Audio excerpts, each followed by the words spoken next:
안녕하세요. 부산부동산 스타디입니다. 20주차 주거 브리핑 해보도록 하겠습니다. 줄어든 집살 여력, 집살 여력이 줄어들고 있다. 어떤 측면에서 한번 살펴보겠습니다. 자, 공무원 2004년도 20년 전입니다. 네.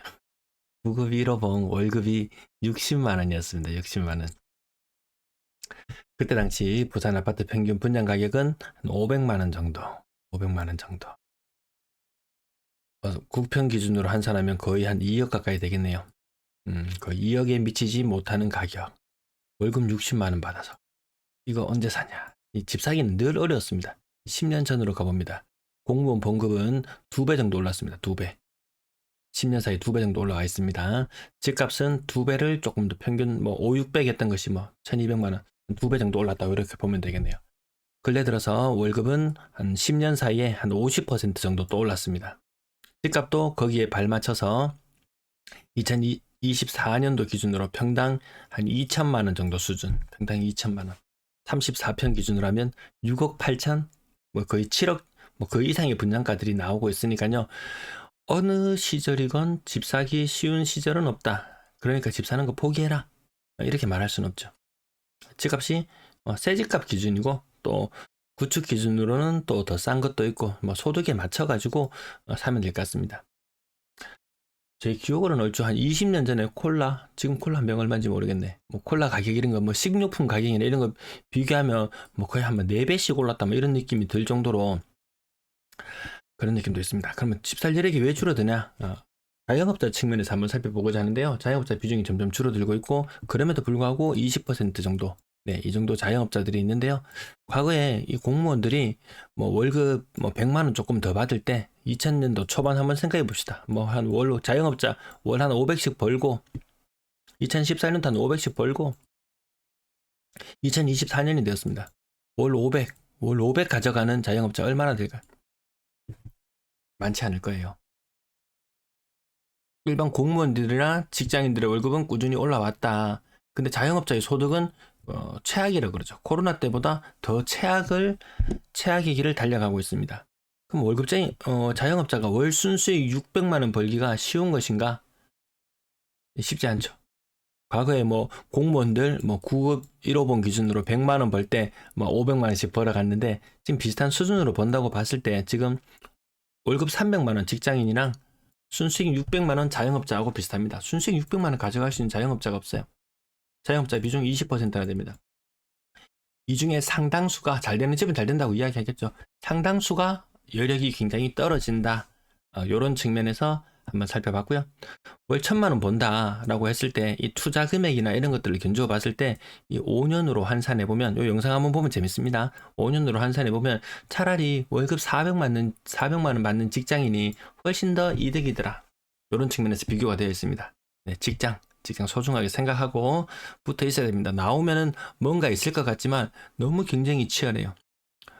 어딘가에 블루오션이 펼쳐져 있는 것처럼 느껴지고 뭔가를 도모하려고 하면은 진짜 온통 레드오션입니다. 할 만한 게 없습니다. 한 게 참신한 아이디어가 떠올라가지고 뭔가를 한 개 해보려고 하죠. 이미 사람들이 기반을 다 닦아놓고 다리를 틀고 앉아 있습니다. 손들 만한 게 잘 없어요. 월 1000 벌어도 직장 400 직장인만 못한다. 월 400 버는 직장인 집값 분양가 막 7억 8억, 이거 어렵잖아요.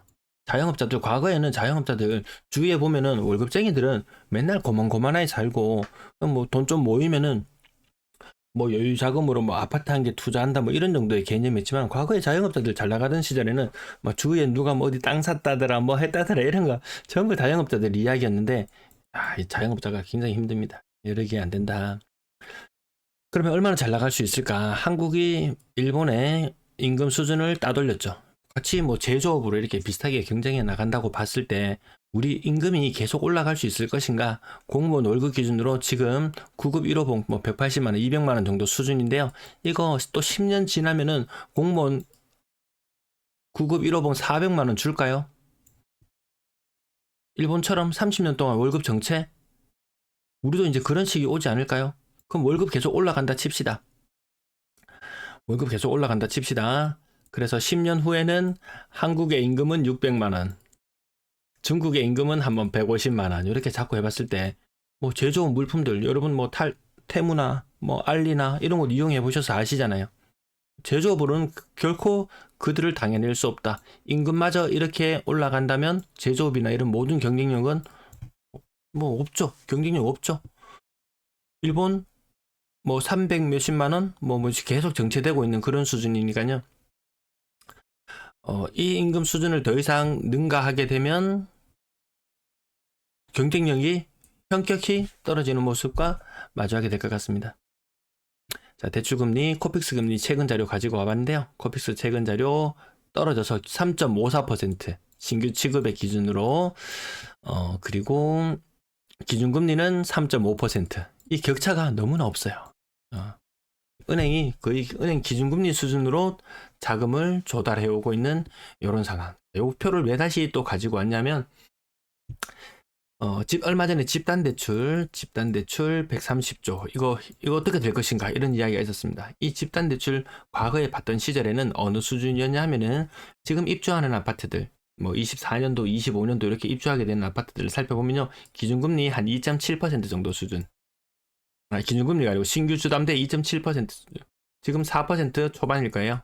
4% 초반, 초중반까지도 갑니다. 4% 한 중반까지 봐야 될 겁니다. 이때 금리를 기준으로 뭐 계획을 짰는데 금리가 50%나 거의 50% 가까이 올라버렸습니다. 집 살 수 있는 여력 요런 데서도 금전적인 측면에서 좀 줄어드는 부분도 볼 수 있고요. 대출 한도나 이런 부분들도 금리가 올라가면서 영향을 미칠 것입니다. 자, 이런 것들 집단대출도 문제가 될 수 있다. PF만 문제가 되는 게 아니고 줄줄이 문제될 것이 기다리고 있다. 네. 쿠팡 알리. 자, 링크 통해서 구매해 주시면 감사하겠습니다. 자, 매수의지수 전국이 동조화된 흐름을 보인다라는 부분, 그나마 인천이 제2의 도시로 가려고 발돋움하려고 인천이 제일 잘 나가고 있고요. 상대적으로 소외되는 경상도, 전라도 이렇게 보시면 되겠습니다. 부산이 잘 나가던 시절이 있었는데요. 그때는 언제냐면은 매수의 지수가 60을 뚫고 올라가는지 봅시다. 60을 뚫고 올라가는지 봅시다. 2009년, 10년 60 뚫고 올라갔습니다. 나름의 호황장. 그리고 또 좀 분위기 가라앉다가 60을 뚫고 올라갔을 때 또 엄청난 폭등장. 2016년도에도 60 이상에서 폭등장. 그러던 것이 다시 또 60을 언제 뚫고 올라갔냐면 20년도에 미친듯이 뚫고 올라갑니다. 이 바닥을 기다가 이 조정 대상제 해제되면서 폭발 상승을 한번 하고 분위기 타고 다시 한번 너무 껑충 뛰었었죠. 40 아래로 지금 내려와서 지금은 굉장히 침체된 국면을 걷고 있다. 이 침체된 국면을 해소하기 위해서는 5.5만 개에 달하는 매도 물량이 축소가 돼야 되는데 그럴 기미가 보이지 않는다. 그러면 매수의 지수는 60 이상으로 뚫고 올라가려면 여기까지 가야 됩니다. 여기까지. 지금 제일 잘 나가는 데가 거의 30 정도 수준인데요. 부산은 10 수준이잖아요. 지금보다 분위기가 현격하게 달라질 만한 무슨 정책적인 요인이라든지 뭔가 있어야 되는데 정부에서 나오는 정책이라고는 공급 일변도의 정책밖에 없더라. 오히려 그것이 매물의 증가 현상을 불러오더라. 그래서 나아질 기미가 보이지 않는다는 말씀드리고요. 지난주 마이너스 0.05, 이번 주 마이너스 0.04의 하락률을 보여주고 있고요. 전세 조금 살아나나 싶더니 다시 보합권 수준, 강보합 수준으로 내려와 있는 모습을 볼 수 있습니다. 평균 전세 가격 떨어지고 있는 거 제가 차트를 통해서 매일 말씀드리죠. 자, 주간 신고가 비율 한 번씩 삐쭉삐쭉 솟을 때 있지만 요거는 LH나 이런 것들에서 물량을 구입한다든지 아니면 뭐 신축 아파트, 뭐 도로 확보를 위해서 뭐 옛날 구축 아파트 같은 거 뭐 한꺼번에 뭐 몇십 세씩 매수를 한다든지 뭐 그런 일들이 있었을 때나 이렇게 나오지, 과거처럼 20% 이상 신고가가 나오는 그런 시장은 재현될 조짐이 없다. 주간 거래량 기준으로 작년 잘 나가던 시절까지 나오고 있고요. 뭐 평균 500건대 후반, 거의 600건대까지 주간 기준으로 500건대 중반 정도 거래량이 나와주고 있네요. 올해 들어서 어떤 정책적인 내용들이 나왔느냐, 현격한 변화를 불러올 만한 것이 있느냐. 자, 신생아 특례 나온다고 으쌰으쌰 했습니다. 근데 그 가운데 좀 재를 뿌리는 게 있죠. 금융 규제한다든지 이런 것도 있었고요. 공급 대책 나오면서 또 으쌰으쌰 하려고 했었습니다. 별로 효과 없었죠. 디딤돌 대출, OX로 한번 표시해 볼까요? 띄우려고 한다. O 한 개. 금융규제 X. 공급대책 띄우려고 한다. 디딤돌 대출 띄우려고 한다. 전세대출 DSR 시행한다고 했다가 폐기한다고 했다. 스트레스 DSR X. 실거주 의무유예 동그라미. PF 부양책 동그라미. 임대차 3법 유예 동그라미. 매입 임대 발표 동그라미. 부실 PF 확살 정리하고 또 해본다 동그라미. 정책적으로는 다 부동산을 띄우기 위한 것들이 거의 대단수네요. 10중 8구가 부동산을 띄우기 위한 그런 움직임이 보이네요. 근데 뜨나요? 안 뜨죠. 과거 거래량 많았을 때 월 기준으로 한 11,500건 정도 수준까지 거래량이 나왔습니다. 지금 거래량 몇 개요? 몇 개? 2,200개 정도 수준입니다. 이렇게 되려면 매도 물량이 현격히 줄어야 되는데 안 사요. 사서 금융비용 제하고 나면 남는 것도 없어요. 적자 보는 사람도 있어요. 내가 머리 아파가지고 골머리 아파가면서 투자 물건 찾고 분석하고 사고 막 은행 가서 대출 내고 뭐하고 세입자 받는다고 뭐하고 집 고친다고 뭐하고 이게 온갖 골머리 다 싸매고 해도 남는 게 없어요.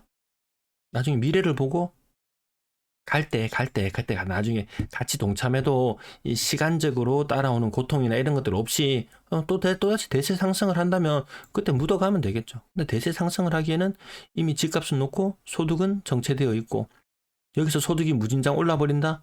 가능하죠. 돈 무진장 살포해서 뭐 아르헨티나식, 뭐 터키식 그런 상승을 꿈꾼다면 가능할 수도 있겠죠.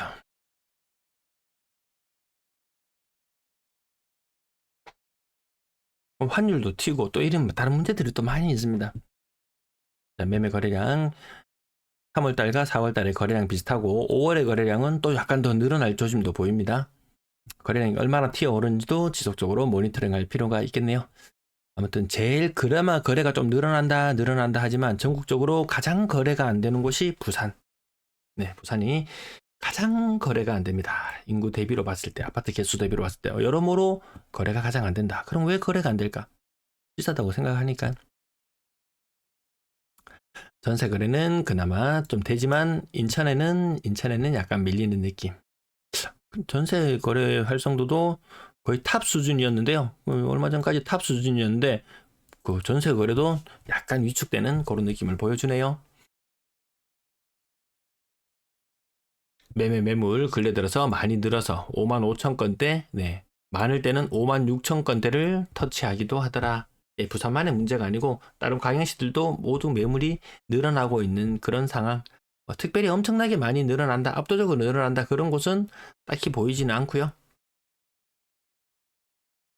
자, 대구보다 제일 상황이 안 좋다는 대구보다 인구로 환산해보면 매물이 부산이 더 많더라. 하지만 엎치락뒤치락 뭐 도찐개찐입니다. 둘이 같이 못난이들이죠. 예.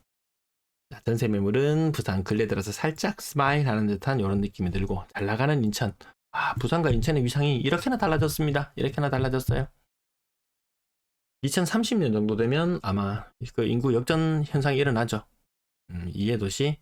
아직도 뭐 전국 제가 이렇게 조사를 하다가 보면은 이 기준은 이렇죠. 서울, 부산, 대구, 인천 이렇습니다.